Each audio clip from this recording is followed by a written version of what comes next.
ఈ 10 ఏళ్లలో ఏదో కన్న కష్టాలు పడి హాస్పిటల్స్, స్కూళ్ళు, కాలేజీలు, ఇండస్ట్రీస్ తెచ్చుకొని ఇరిగేషన్ ప్రాజెక్ట్ తెచ్చుకొని బతుకుతున్నాం. మరి ఈ బతుకుదామనే రోజుల్లోనే 9 నెలల్లో ఏదో మంచి జరుగుతుంటే 9 నెలల్లో గీ మంచి జరగడమా? మార్పు అంటే పేదల ఇల్లు కూలగొట్టి మార్పా? అందులో ఇల్లు కూలగొట్టడం మార్పా? బడుగు బలహీన వర్గాలను అనగదొక్కడం మార్పా? వికలాంగులను రాత్రి గుంజి బయటపడేయడం మార్పా? ఈ మార్పు ఏం సాధిస్తారు? ఆ ఇండ్లు, ఆ 100 ఇండ్లు కూలగొట్టి మీకు ఏమొస్తుంది? ప్రభుత్వానికి ఏమొస్తుంది? ఏం ఆదాయం వస్తుంది చెప్పండి? మీకు ఆదాయం వస్తుంది అంటే ఇంత నష్టం అంటే మేమే అడుక్కొచ్చైనా మీకు ఇస్తాం. ఇల్లు తిరిగి మహబూబ్నగర్లో ఇల్లు తిరిగి బిచ్చాటన చేసినా సరే అడుక్కొచ్చైనా మీకు కడతాం. ఇంత డబ్బులు అవుతాయి, ఇంత ప్రజాధనము, ఇంత మార్కెట్ వాల్యూ ఉందంటే చెప్పండి, అడుక్కొచ్చైనా మీకు ఆ పైసలు ఇస్తాం. కానీ దయచేసి ఆ పని మాత్రం చేయకండి. ఇది చివరిది ఉండాలి. ఇది తెలంగాణ మహబూబ్నగర్లో కాదు, తెలంగాణలో ఎక్కడ జరిగినా మేము వస్తుంది. ఇలాంటిది పేదల ఇల్లు ఎవడు కూలగొట్టినా, ఎవరు కూలగొట్టినా వాడిని వదిలిపెట్టాం. అధికారి కావచ్చు, దళారి కావచ్చు, రాజకీయ నాయకుడు ఎవరు కావచ్చు, పేదల ఇళ్ళ జోలికి ఎవడొచ్చినా ఊరుకోం, అందులో జోలికి ఎవరొచ్చినా ఊరుకోం, వికలాంగుల జోలికి ఎవరొచ్చినాకోం. మాకు కులం మతం లేదు. తెలంగాణలో సంబంధ వర్గాలు కొట్లాడితే తెచ్చుకున్నాం తెలంగాణ.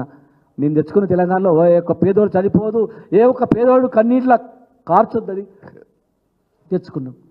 మోసిన వాడికి కావడి మోసిన వాడికి కావడి బరువు తెలుస్తుంది, మోయిన వాళ్ళకి తెలియదు. ఆకలి అయినోనికి ఆకలి బాధ తెలుస్తుంది, నిండుకు రోజు ఫుల్లు తినడానికి తెలియదు. ఎన్నో కష్టాలతో ఎన్నో బాధలతో తెచ్చుకున్నాం.